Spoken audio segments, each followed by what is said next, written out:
Hey guys, Professor Bill, Comic Book University, and I am reading X-Terminators issue number 1, and as you can tell, I'm also eating a meatball sandwich. A meatball sub. And I can tell you how good this meatball sub is, but I'm not going to. Why? Because I would rather show than tell. Also, I'm eating a meatball sub because this meatball sub is in fact, actually really freaking good.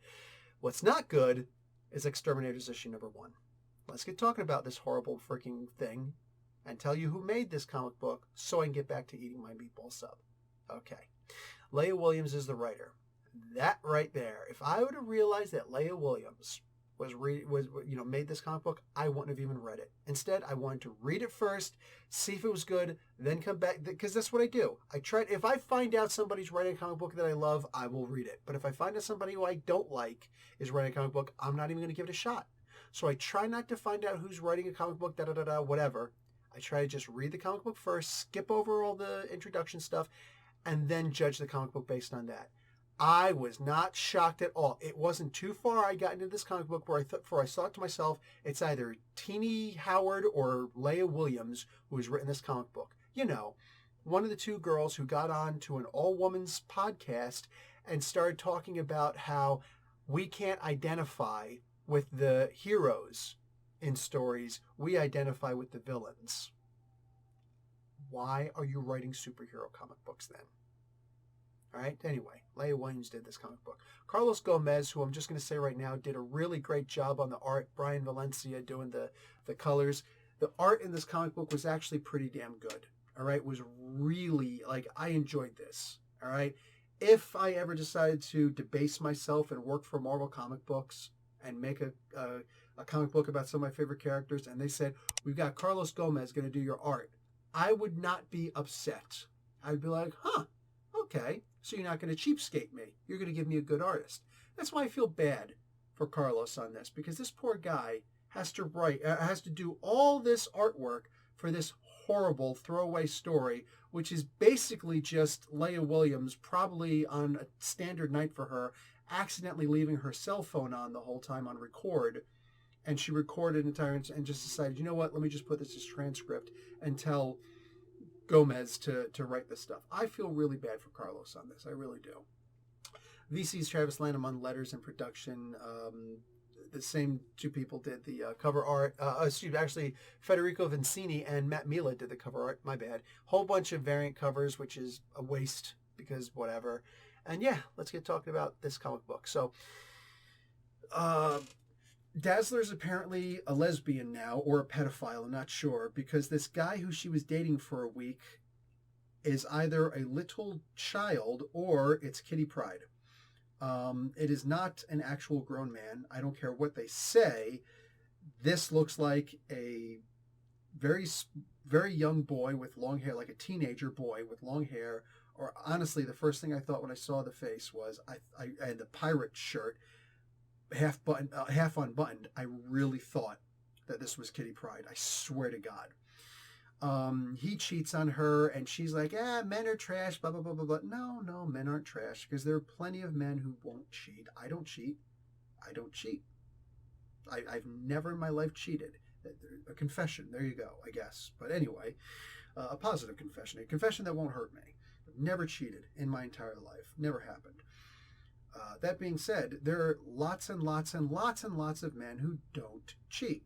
All right, and men or women cheat at the exact same rate. The statistics are up on YouTube. By all means, you'll wind up red pilling yourself if you keep looking at this stuff too much. But the idea is that no, I looked up. I just wanted to know, do men cheat more than women? Because I keep on hearing men are trash, men are trash, men are trash. No, turns out that certain men are the only ones that are constantly going through the dating circuit. So all these women are actually sleeping with the same guys, and then all the good men in the world, the guys who actually sit down for IT jobs or carpentry jobs or just good jobs. Their job is not sleeping with women.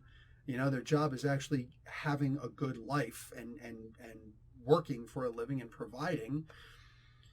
But the women aren't interested in that. These specific women, because there are lots of good women out there too. There are, and that's why I'm saying it's not a red pill thing. There are a lot of good women out there too. And man, this is such a good sandwich. God, this is such a good sandwich. way better than this comic book. I'm 1 page deep into this comic book, and I already want to pull out. That's right. You heard me say it. Like, let's be realistic. If you were dating a chick like Dazzler, would you cheat on her? Right? If you said yes, you're this vampire guy, all right? Probably just as goofy looking too, looking like a freaking teenage boy, right? But I imagine most people would say no, I would not. Look, throwing his clothes outside, throwing the TV outside is kind of messed up too. How does the guy have a TV up there? Like, Dazzler has nothing. She's got nothing. She has no ownership. He's got his own TV. I can understand bringing your own record out, but like she throws out his vinyl albums and destroys them. I'm sorry. There's no need to kick her ass for something like this. You go to the cops because cheating is not illegal. You know what it is? Willful and wanton destruction of private property. You don't get to throw your shit outside. And why do all these women who get cheated on live in the second floor or above?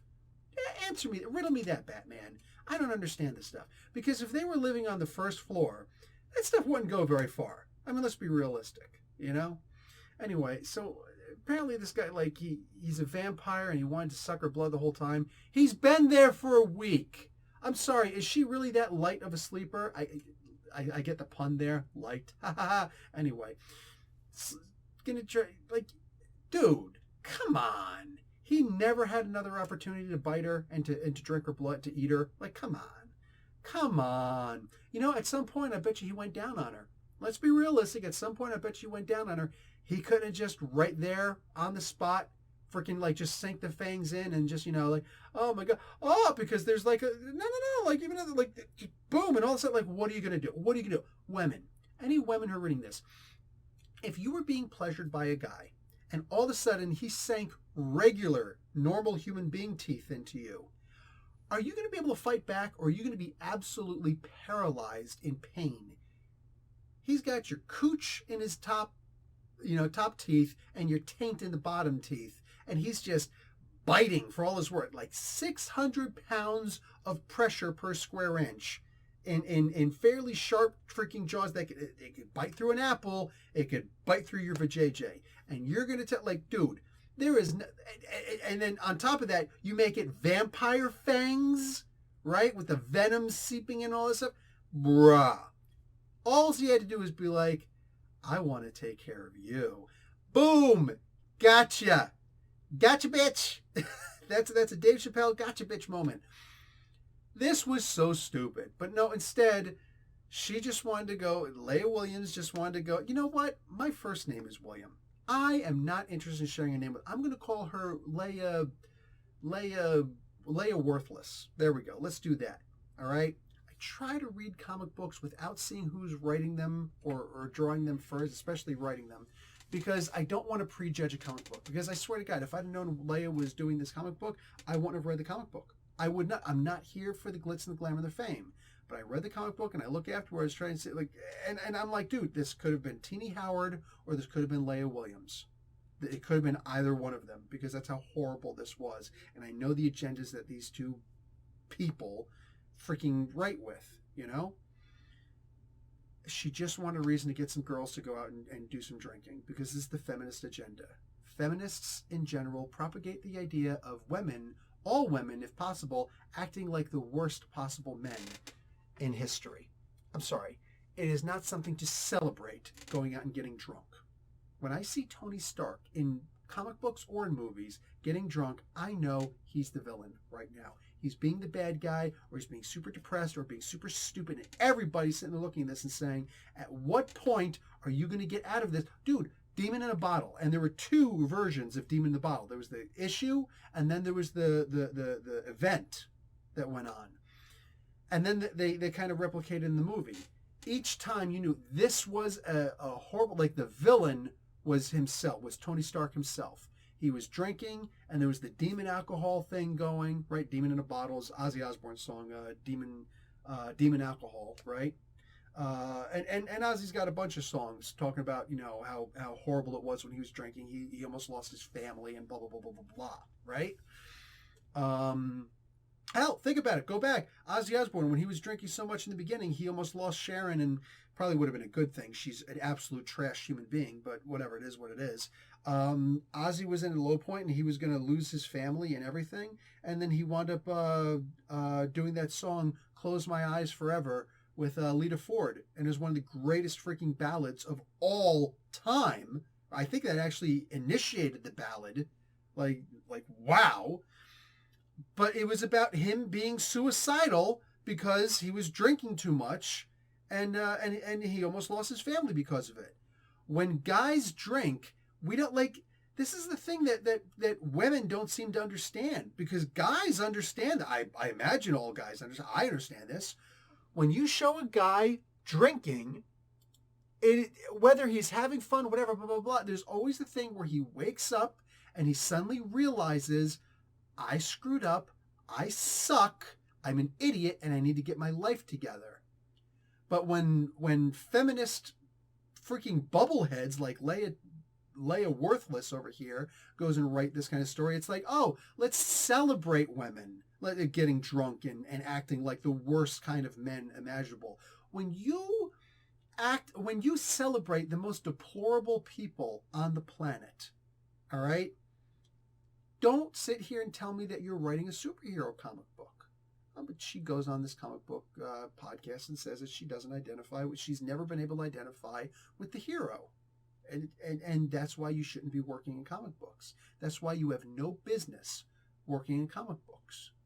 All right? Plenty of people, because I know people, well, I was hired and you weren't.